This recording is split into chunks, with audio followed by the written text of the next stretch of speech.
We are back again with On the Moneyline, a podcast by MMAPlay365. I'm your host Newsome, and we are back at the Apex in Las Vegas this week after a phenomenal month at Fight Island in Abu Dhabi. And speaking of Fight Island, we ended up with a winning event after cashing on Robert Whittaker and Pani Kianzad last weekend. We also had one of the fun parlays cash. And if you're a fun gambler that opted for the create your own parlay section, then 11 out of the 15 parlay pieces came in too. Unfortunately, our $10 Fight Island offers have now ended, but our prices in general are very affordable anyway. A monthly subscription for the betting advice or the daily fantasy sports content will just cost you $30 per month, which in a 4-event month is just $7.50 per event.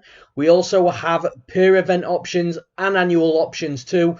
So to see our full service list, please go and visit MMAPlay365.com for more information or to sign up today. And with that said, let's break down some fights in the main event for this weekend. We've got a fight in the middleweight division between Derek Brunson versus Edmen Shahbazyan. On the money line, we've got Shahbazyan, the minus 330 favourite, the comeback on Brunson as the plus 270 underdog. As for where the value is in this fight, I believe there is still value on Shahbazyan's line. I think this is a really, really tough fight for Brunson. I honestly do.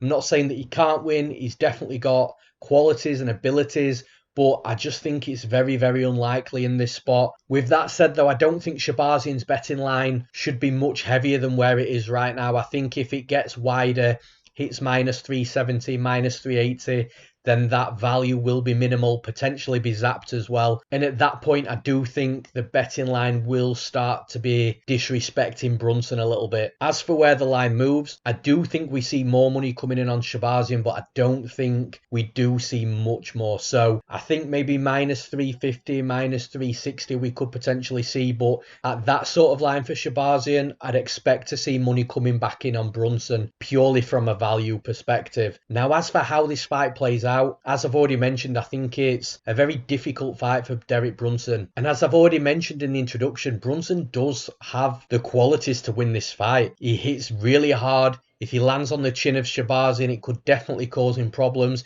He has a wrestling background as well that he has leaned on in the past.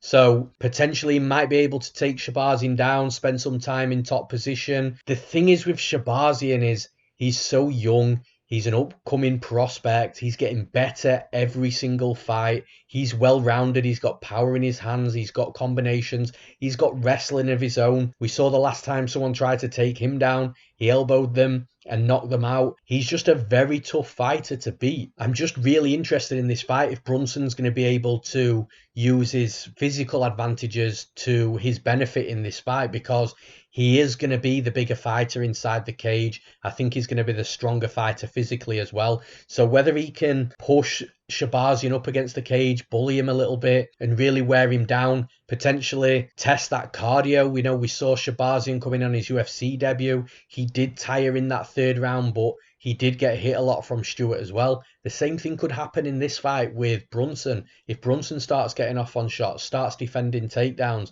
stays out of the way of the power shots, we might see Shahbazyan fade. And this fight, by the way, is actually a 3-round main event. I'm not sure which side that came from when this was promoted to the main event, but someone somewhere along the line decided that they wanted it 3 rounds instead of 5. It could have potentially been from both camps, I'm not sure. So a 3-round main event should probably benefit both fighters as well. So we're likely going to see the best out of both guys. As I've mentioned though, Shahbazyan's the up and coming prospect, the guy that's on an absolute heater right now. Brunson's chin has been tested a few times in his last few fights, so it's not going to shock me if Shahbazyan comes out there and knocks him out either. He's got the power to do it, and I actually think that's what happens in this fight. I do think Brunson's going to have his moments, especially early on in this fight. You can't count him out. He's also got experience, veteran experience. He's been in the UFC for years. He's fought some of the best fighters on the planet. You can't count that out. That means something for sure. But I think the confidence of Shahbazyan, his skill set, the developments I'm assuming he's going to be making, because we've seen that fight on Fight now. I feel that this is Shahbazyan's time to take that big step up, get a finish, get a knockout, and ultimately move on to the next challenge for him in this middleweight division. If he beats Brunson and does it in a decisive way, then I'd really like to see him fight Kelvin Gastelum next. I think it's a perfect time for those two to meet. Shahbazyan coming up, Gastelum slightly coming down. Let's meet them in the middle. Let's see what happens. That's a fight I'd personally like to see. But as for this fight, I'm picking Edmen Shahbazyan to win. And in the next fight, we've got Joanne Calderwood versus Jennifer Maia.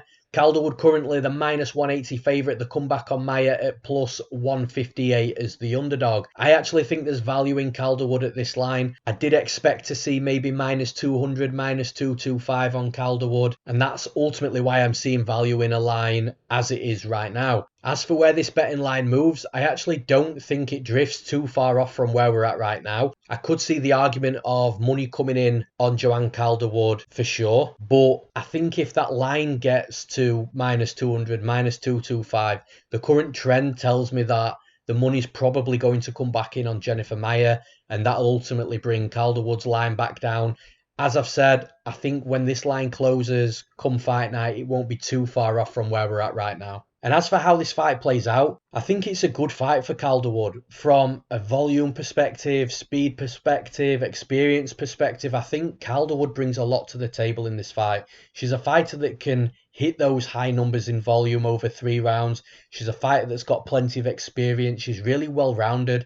I think her takedowns and her ground game is really overlooked by a lot of people as well. When you go back and watch tape on Calderwood, her takedowns are good. Her control is good. She took Chookagian down 3 times. I've got no idea how she lost that fight, and I've got no idea how Chookagian managed to score a 30-27 either, but, you know, that's a completely different story for a different day. In regards to Calderwood, I think that she's got a complete all-round game that's going to cause a lot of problems for a lot of fighters. She is the #1 contender. She was supposed to be fighting Valentina Shevchenko. I believe Shevchenko wanted a little bit more time to prepare for a fight and wanted to look towards the end of the year, but Calderwood did something that we don't often see from fighters. She made that decision herself to not wait that long. She wanted to be back inside the cage. She didn't want to be inactive, and she's actually took a fight, which is a very dangerous and risky thing to do when you've got that title shot waiting, because if Calderwood does come in here and loses, then that title shot ain't going to be there for her. So a very risky scenario, but in my opinion, that's a solid mindset for a fighter to say, I'll wait for my title shot. I want a fight now. I want to get another win. I want to remain active. And for that, I absolutely commend her. And I think that's what's going to happen in this fight. Now, Jennifer Maia's got this more boxing approach to MMA. She has heavy hands. She has good counters. And those counters is something that Calderwood's got to be really careful of, because the one part of Calderwood's game that I've noticed is she will throw kicks into range, and she can sometimes be a little bit laboured bringing that kick back, which means she stays in the pocket for a little bit longer than what she should. And at that point, if she does that against Maia, Maia's going to be landing hard counters. And these counters aren't just a single punch. They come in 2s, they come in 3s, they come in combinations. So for me, when I look at a style versus style matchup, I see many advantages for Calderwood, but that is the one area, in my opinion, that Calderwood has just got to be very, very wary of. Because if she stays in that pocket after she's thrown strikes herself, sure, she'll rack up volume, but if she is careless and stays in that range, that boxing range, a little longer than she should, what we're going to see is a decision come the end of the fight, and the judges are going to be looking at either the volume of Calderwood or the impact strikes, the impact counters of Jennifer Maia, and at that point, the decision becomes very dicey, and it's these types of fights where we see the close splits. However, I honestly think that the overall game of Calderwood is going to be enough in this fight. The experience is going to be enough. If Maia is landing those hard counters, I think Calderwood will either adjust or she'll just take her down. I think she's got the ability to get Maia on her back, and we have seen Maia on her back in previous fights, and honestly, she does struggle off her back. She does struggle to get back up to her feet or to get anything going off her back. So I think that's actually a really solid path to victory for Calderwood in this fight, if she does just decide to wrestle, put Maia on her back and win rounds that way. But like I say, her volume, her technique and her aggression and pressure is definitely good enough to win the fight on the feet as well. I think Calderwood's got more paths to victory for sure, so I'm going to pick Joanne Calderwood to win this fight. And next up, we've got a really fun fight. We've got Vicente Luque versus Randy Brown. Vicente Luque currently the -170 favourite. The comeback on Brown at +150 as the underdog. And as for where the value is on the betting line, I actually think the value is with the underdog in Randy Brown, and I know this might surprise a lot of people. Obviously, Luque is a very fan favourite fight. It's very easy to see why. He's exciting, he brawls, he doesn't mind spilling blood. We all love it. But from a style versus style perspective, I think Randy Brown has got a lot of advantages in this fight, and I think that he's going to cause Luque some problems. As for where the line moves, I think it's going to fluctuate because I also think other people might see the stylistic advantages of Randy Brown, where we might see the line come down a little bit. But Vicente Luque is Vicente Luque, and people love him, and he is a great fighter. He's got knockout power. He's a good striker. He's got excellent submissions, excellent ground game.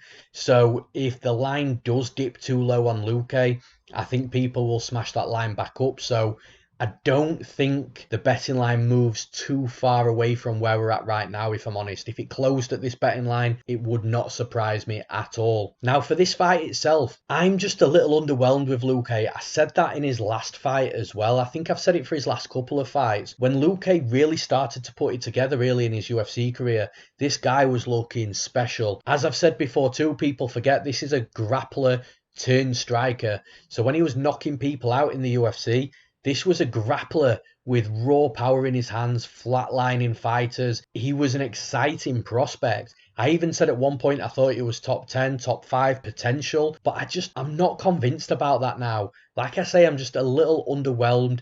Yes, he's an exciting fighter to watch. Do I get excited when I see his name on a fight card? Absolutely. But he has a lot of defensive holes in his game. So he'll get into these brawls. That's how he wins fights, because he's durable and he's got power inside the pocket. So if he can get his opponent to engage in a brawl, that's where he has real success.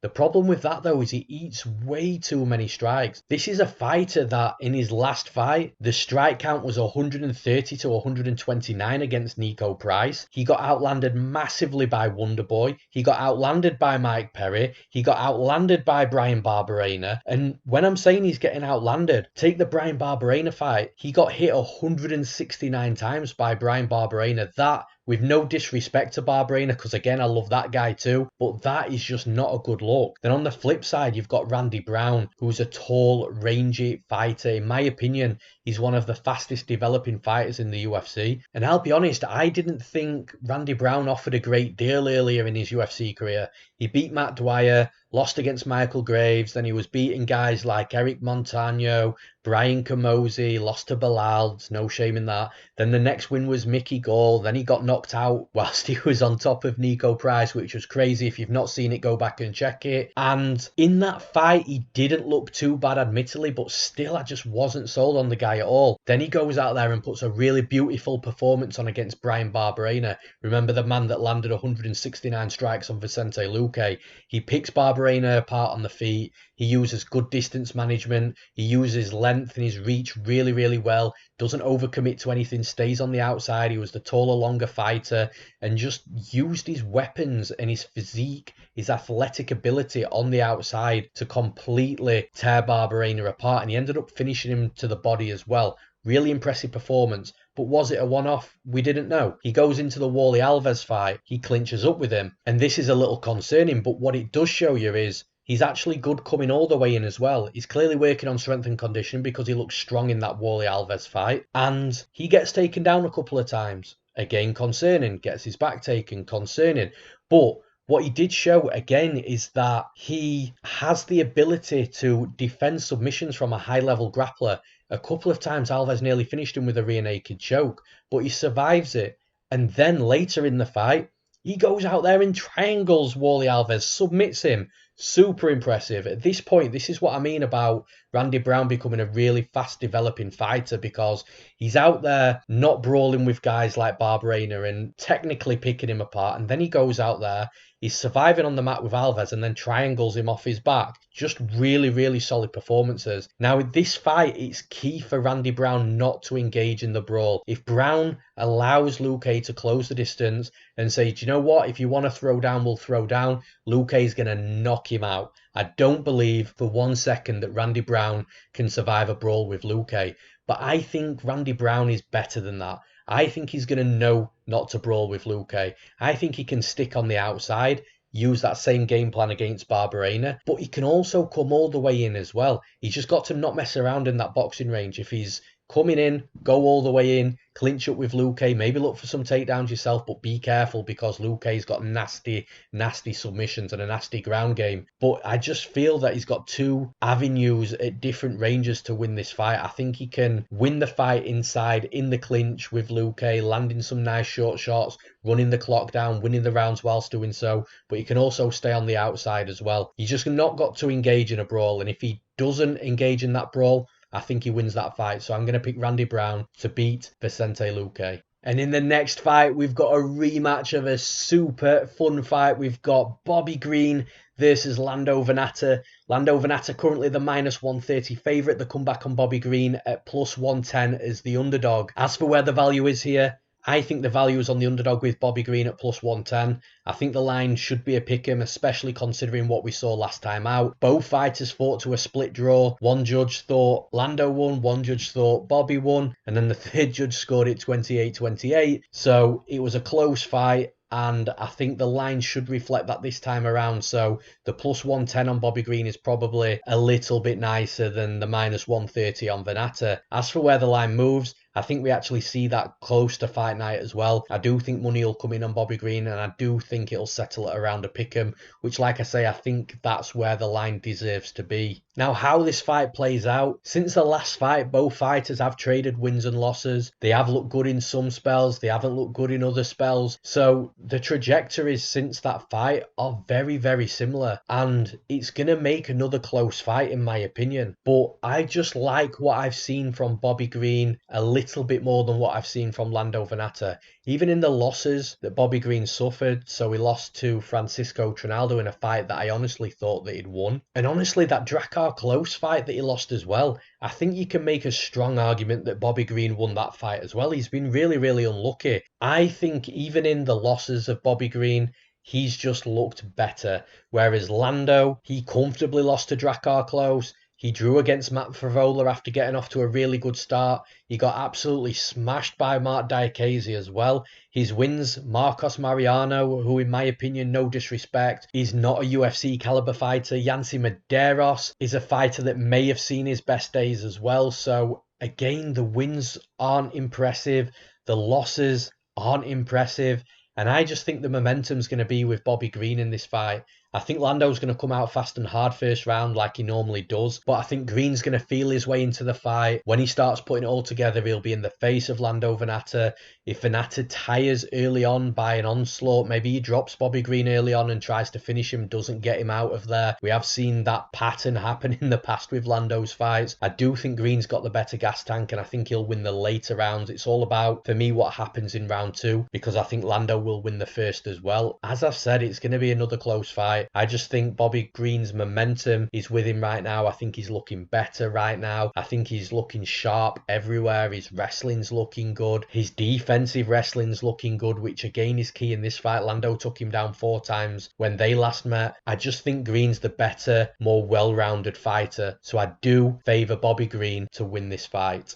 And in the next fight, we've got a short notice fight with Kevin Holland stepping in for Jun Yong Park. The reason that Park had to withdraw from the fight, I believe, was visa issues, so really unfortunate. Obviously, he couldn't get over from South Korea. But as for this betting line, we've got Kevin Holland, currently the -220 favourite, the comeback on Giles at +180. As for where the value is in this fight, I really don't think there's much value here because although I favour Kevin Holland to win the fight, I do think that -220 is a little wide at the same time. And for that reason, I do think the money will come in on Trevin Giles a little bit. I think we might see Kevin Holland push to -200, maybe -190. I don't think it'll get much better than that, but right now the line is slightly too wide in my opinion. As for how this fight plays out, we just don't know what we're going to see from Kevin Holland in this fight, and that's ultimately why I think the betting line should be a lot shorter, because if we're guaranteed the Kevin Holland that turned up sharp, focused, with a game plan, no messing about, that showed up against Anthony Fluffy Hernandez just a few weeks ago, then absolutely this betting line makes sense. But the thing is, one fight doesn't change previous fights and a reputation that you've kind of gained in the UFC. And what I mean by that reputation is not a bad thing. It's very fun and very entertaining, very exciting to see. But Kevin Holland previously has made mistakes on the mat. He's made questionable decisions inside the cage. He's made fights look harder than what they should have been. He likes to talk inside the cage, have fun, dance around a little bit. And again, it's really fun to see. But when you're talking about putting money on a guy like that, he's very hard to trust. And for me, I would have to see maybe 2 or 3 performances back to back where he just takes the fight much more seriously. And I'm not saying he goes into the fights with no care in the world and that he just wants to have a laugh, but it just comes across that way a little bit. You like to see a little bit more seriousness and professionalism when it comes to money being placed on a fighter. With that said though, even if Kevin Holland comes into this fight with that playful mindset, I still believe that he can beat Trevin Giles. Trevin Giles though, you can't write him off in this fight. The guy's well-rounded as well. He does take fights seriously, but in the same token, you also question his fight IQ, especially in the fight against Gerald Meerschaert, where he was constantly forcing that takedown. He was looking to get the fight down to the mat. He wanted to grapple in the one area where Gerald Meerschaert is absolutely solid. Yes, Meerschaert is a good striker as well, but Giles had that striking completely and utterly locked down if he wanted to. But yet, he wanted to play in the wheelhouse of Meerschaert, which is just crazy,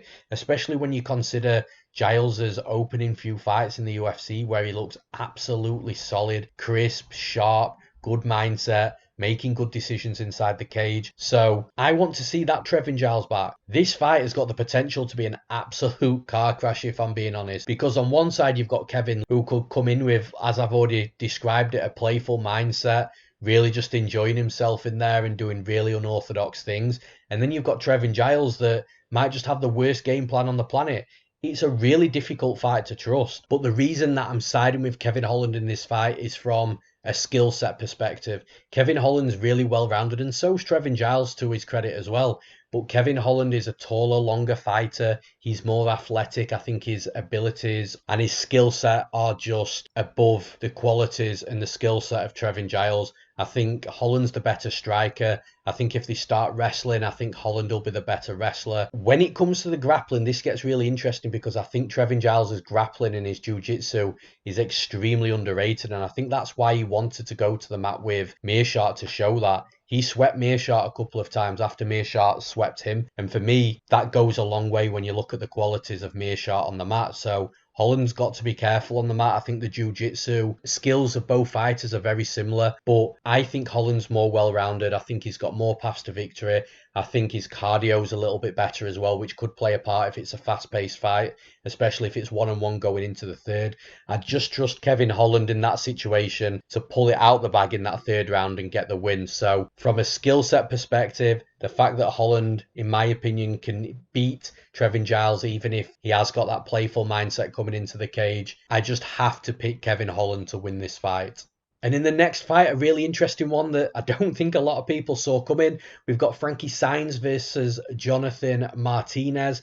Jonathan Martinez currently the -210 favourite. The comeback on Frankie Saenz at +175. I think the value in this fight right now is with Jonathan Martinez. However, if the line moves where I think it's going to move, then we're going to see that value diminish and be zapped. And at that point, it'll just be a straight pass in my opinion. I think if Martinez starts hitting -230, -240, -250, that's when the value will be completely gone. And that's the way I think the betting lines are going to move here as well. I do think we see Jonathan Martinez become a heavier favourite come Saturday night. And as for how this fight plays out, it's really hard to trust Frankie Saenz at this point. He's a fighter that's aging. He's going to be 40 next month. He hasn't fought in nearly 18 months either. So at 40 years old, not competing for that long, it can be a huge concern at this stage in his career. And then the fact he's fighting somebody like Jonathan Martinez, who is a much younger fighter, a fighter on the rise, completely opposite end of his career to where Frankie Saenz is. a fighter that's developing each time out, a fighter that's going to be much quicker than Saenz. He's going to be in and out of that range. His attacks is more varied as well, so he'll land nice punches, good combinations. He'll move in with the elbow if he needs to. His kicking game is absolutely solid. He's at a top camp with Factory X and Mark Montoya. Everything seems to be pointing towards a Jonathan Martinez win in this fight. Now, the reason why I'm hesitant on believing there's value should Martinez get up to minus 250 is because of the wrestling of Frankie Saenz. No matter what you think about this guy, no matter if you believe his chin's gone, he's got no durability, his cardio may suffer, he may get picked apart and out-volumed. The fact that Frankie Saenz has a relentless wrestling game, should he choose to go there, really does make me pause on that value of Martinez up at minus 250.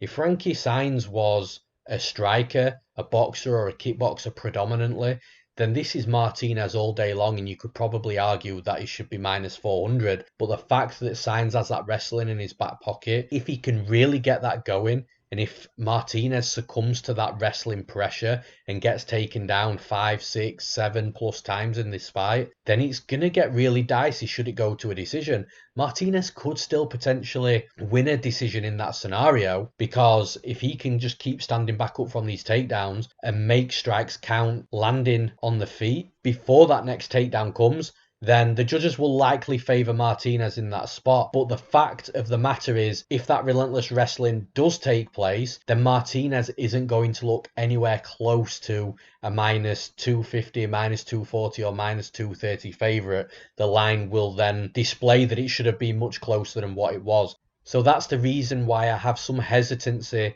if the line does get steamed a little bit. But right now, I do think there's value in Jonathan Martinez, and I am going to pick Jonathan Martinez to win this fight. And in the next fight, another short notice fight and another fight that I don't think anybody saw coming. We've got Herman fighting Gerald Meerschaert up at light heavyweight. Gerald Meerschaert stepping in on short notice for Da Un-jung, who, just like the Iron Turtle, Jung Yong Park, had those visa issues trying to come over from South Korea, so unfortunately that fight couldn't take place. However, again, the replacement's great. We've got another fun fight. We've got Gerald Meerschaert currently sitting as the minus 185 favourite. The comeback on Ed Herman at plus 160. Now, as for the value on this betting line, I do think there's minimal value on Meerschaert. Again, though, as I've mentioned in previous fights, if this does start to get steamed a little bit, if we see Meerschaert at minus 200, minus 210, minus 220, then the value just isn't going to be there. I think Ed Herman's a lot sneakier than people give him credit for, and I'll talk about that really soon. But yeah, the value's there for Gerald Meerschaert right now. If it gets any wider, then I don't think it's going to be there so much. As for where the line moves,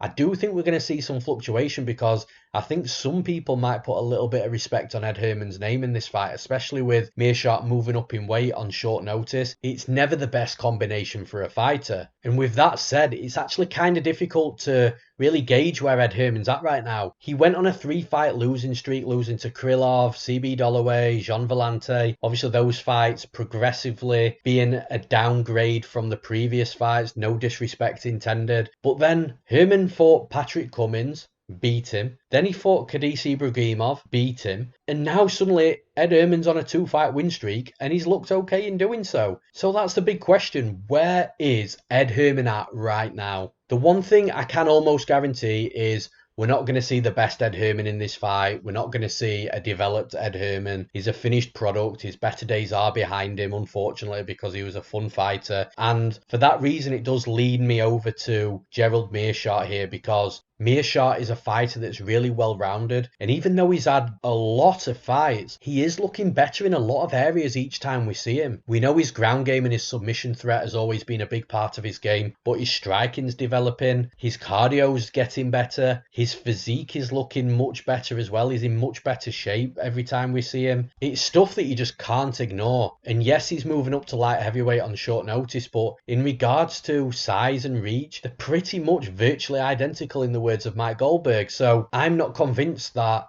Ed Herman is going to have any solid advantages over Meerschaert in this fight. And actually, I think it's going to be Meerschaert with the solid advantages.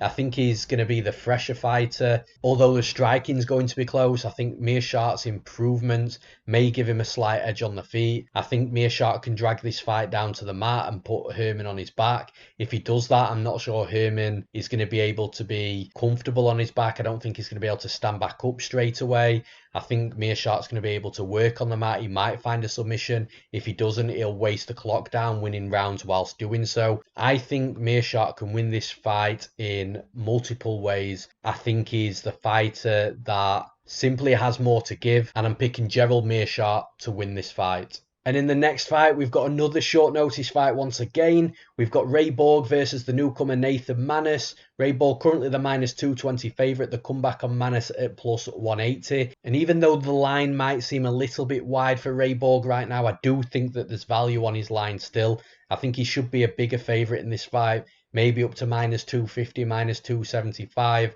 At -275 though, the line is running out of value just a little bit. And honestly, I'm not sure where this line moves because I expected it to be a lot higher right now than what it is. So if it does go to -275, I'm not going to be shocked. But people are obviously respecting Maness or just clearly fading Ray Borg, and that money's coming back in on Maness, pushing Ray Borg's line down a little bit. So at this point, with the current trend, it wouldn't shock me if Ray Borg's line got better either. I think come fight night, it's not going to be too far off where we're at right about now. But as for how this fight plays out, Maness is going to have some big physical advantages in this fight. He's going to be taller by about 6 inches. I believe he's going to have a 9-inch reach advantage as well. So if he can stay on the outside and not engage in any close quarters with Ray Borg, then he's probably going to win this fight just purely on volume because Ray Borg just won't be able to attack him and Maness will be attacking from the outside. So in that situation, yeah, sure, that'll be an easy win for Maness, but it's going to be much more complex than that. Maness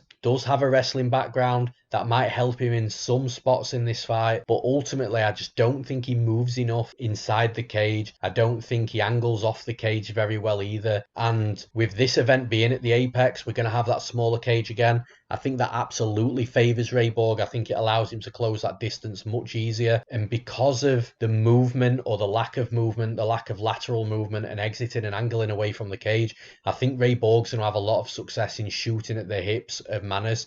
It might be difficult to take him down in parts just because of the length of Maness, but actually getting in on the hips of Maness will be much easier for Borg because of the height differential. It's actually putting Maness on his back initially that might take a few attempts, but that's fine with Ray Borg. He can wrestle all day. He'll chain wrestle if he needs to. He'll look for different takedowns from a double to a single to a trip or to a throw if he needs to as well. However he needs to get that fight down to the mat. As I mentioned, he might have some difficulties early on, but eventually he'll prevail. And I just don't see Maness having much success in this fight at all. Ray Borg, I believe, is going to be too much for him at this point. Maness could do well in the UFC. He might win some fights, but I just don't think Borg's going to be one of them. So I'm going to take Ray Borg to win this fight. And in the next fight, this could be a really fun one from a grappler's perspective. We've got Markus Perez versus Eric Spicely. Markus Perez currently the -200 favourite. The comeback on Spicely at +170. At this current line, I actually think there's minimal value on the underdog in Eric Spicely. I don't think the line should be this wide. But the reason I think it's minimal value is I do understand why Markus Perez is the favourite in this fight. Obviously, Eric Spicely's on a 4-fight losing streak in the UFC. Obviously, he was cut, so there was a couple of fights that he won outside of the UFC in between there. But coming off a loss to Darren Wynn on his return to the UFC, eating 169 strikes from a guy much shorter than him, not a good look. But in the same respect, when you consider this style versus style matchup, in a fight that is likely going to be won and lost on the mat, it's very, very even. Eric Spicely has got legit jiu-jitsu skills, so has Perez. So that's why I think the line should be much closer. And I actually think that we see more money coming in on Spicely to close that line up a little bit. How much it closes up, I'm not too sure, but I definitely think that the line's too wide at this point. As for how this fight plays out, as I've already mentioned, it is a grappler versus grappler fight. I think Markus Perez is the slightly better striker, but Eric Spicely isn't a bad striker himself either. I think it's going to be close on the feet. I think it's going to be close on the mat. I just think it's going to be a really close but really fun fight at the same time. I do see a finish as well. And although that I'm not totally sold on Markus Perez's UFC record at this point, with his only 2 wins coming against James Boknovich and Anthony Fluffy Hernandez, I do think that he's a little bit tougher than Eric Spicely. I think he's going to be more durable than Spicely and just have more grit. So although I do believe the value is on Eric Spicely, very slightly on the current betting line, I am going to be picking Markus Perez to win this fight. And in the next fight, I'm really excited for this one. We've got Jamal Emmers versus the very anticipated UFC debut of Timur Valiev. Timur Valiev currently the -200 favourite. The comeback on Jamal Emmers at +170. First and foremost, just to confirm, this fight is at featherweight, £145. It's Timur Valiev moving up in weight, with it being a short notice fight. I don't think Emmers would even make 135 anyway. As for where the value is on the betting line, I think the value is with Timur Valiev very slightly right now. I think if the line gets much wider, I think if we see -250, -275, then it's going to be well out of reach in regards to value at that point. Where the line moves, I actually think that we see money coming in on Emmers. Emmers isn't a bad fighter. It's just we don't see him fighting to his true potential, in my opinion. We saw that in the last fight against Giga Chikadze, even though he did look okay in that fight, especially striking with a decorated kickboxer. But I do think money will come in on Emmers. I don't think people will allow this line to get too wide, because if it does start to get to -250 on Valiev, then Emmers will be over +200 and there'll be value on that line for sure. Now for the fight itself,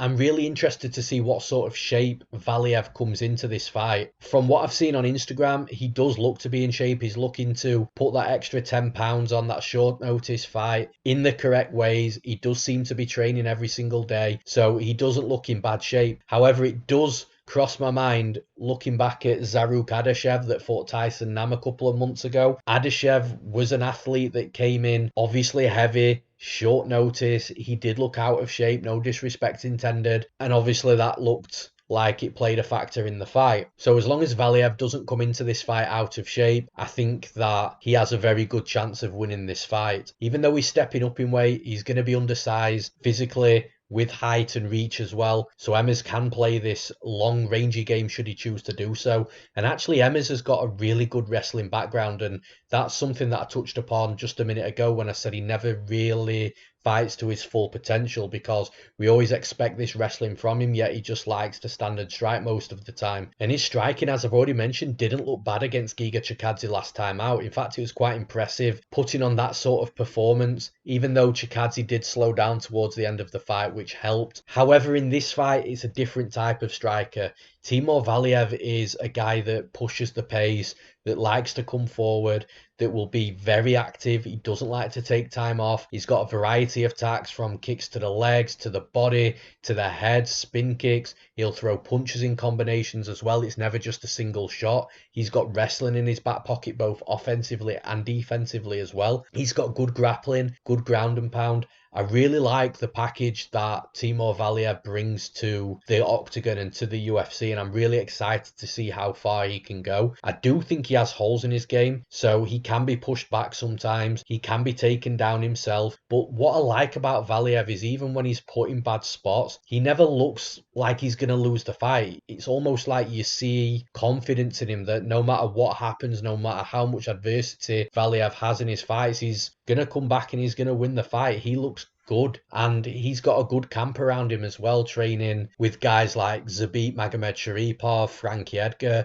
Obviously he's got coach Mark Henry as well. He's got some good guys around him. So although I think that this fight isn't going to be a whitewash for Valiev, I definitely think Emmers is going to have his moments. I just can't trust Emmers in a fight like this, because if it does start going wrong for him, I just don't see those in-cage adjustments being made. Whereas if it starts going wrong for Valiev, then I think Valiev will make in-cage adjustments. I think he will switch things up, and I think he'll come on stronger. So for that reason, I'm picking Timur Valiev to win this fight. And finally, the last breakdown of the podcast, we've got again a short notice fight. We've got Chris Gutierrez versus Cody Durden making his UFC debut. Chris Gutierrez signed to fight the returning Luke Sanders. Luke Sanders unfortunately pulled out Cody Durden stepped up. We've got Chris Gutierrez, the minus 330 favourite, the comeback on Durden at plus 270. Now, in regards to where this value is, I think the value is absolutely on the underdog here in Cody Durden. I don't see any value in minus 330 on Chris Gutierrez, and especially when you watch tape, you look at the style of Durden, which I'll talk about very shortly. I think the value is on him at plus 270. As for where the line moves, I think the money's going to come in on Durden as well. I think he's going to close quite a lot. I don't think it's going to get to a point where we're looking at Chris Gutierrez under minus 200, minus 190. I think we are still going to see Gutierrez a relatively sized favourite. And I do agree with that to an extent, just purely because it's a short notice debut from Durden. He's fighting up a weight class. Chris Gutierrez is a fighter in his prime. He's at a good camp. He's got a lot of good things going for him in this fight. UFC experience as well, which is a key factor. So I do agree with Gutierrez being a moderately sized favourite here. I just don't see value on his line, that's all. Now, as for how this fight plays out, I really love the style of Cody Durden. There is a really big gap in level of opponents, though. That's got to be taken into consideration because Chris Gutierrez is levels above the guys that Durden's been fighting on the regional scene. But with that said, I don't see a green fighter in Durden. I see a very confident fighter, a fighter that's got a lot of skills and abilities. He doesn't really play around on the feet too much, but he can strike to hang. But it's his wrestling and his grappling where he really shines. He does search for takedowns early on in fights. And although I don't think he's got the best chain wrestling, he doesn't get demotivated from not being able to take his opponent down. If he doesn't score that first takedown, he'll reset, he'll shoot again, and he'll get his opponent down eventually. And it's his top game that's really, really solid. He's got excellent grappling abilities.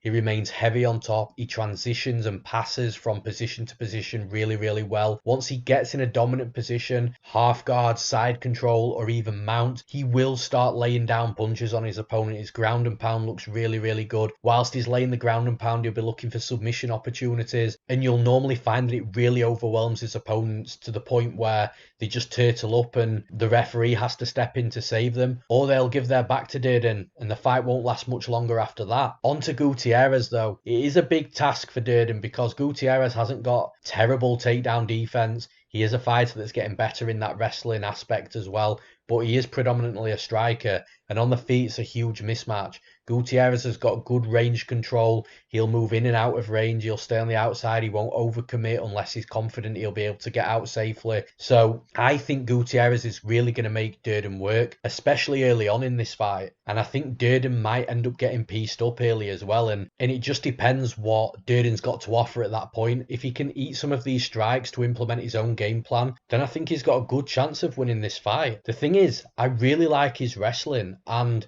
even though Gutierrez is getting better from a defensive wrestling perspective, I think Durden can land takedowns on him. And as I've already mentioned, his top game is really good as well. It's just really hard to ignore that, and for that reason, I'm actually going to go with the upset in this fight. I'm going to pick the newcomer, the UFC debutant, Cody Durden, to win this fight. And that's all for this episode of On the Moneyline. I hope you all enjoyed it, and once again guys, I'd appreciate all the likes to this video and subscriptions to the MMAPlay365 channel too.